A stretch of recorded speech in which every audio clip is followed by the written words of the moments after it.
Going to balance the chemical equation for the reaction of copper with concentrated nitric acid.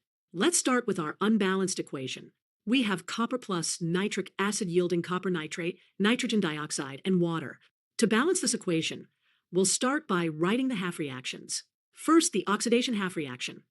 Copper is oxidized to copper 2 plus, losing 2 electrons. Next, the reduction half reaction. Nitrate is reduced to nitrogen dioxide. Now, let's balance these half reactions. The oxidation half reaction is already balanced. For the reduction half reaction, we need to multiply everything by 2 to balance the electrons. Next, we'll combine these half reactions. We add them together, canceling out the electrons. Now, we need to incorporate the nitrate ions into the copper nitrate product. The 2 nitrate ions combine with the copper ion to form copper nitrate. Finally, we need to translate this back to the original forms of the compounds.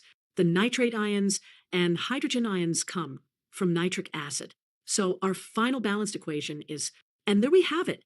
We've successfully balanced the equation for the reaction of copper with concentrated nitric acid. Remember, in chemical equations, the number of atoms of each element must be the same on both sides of the arrow.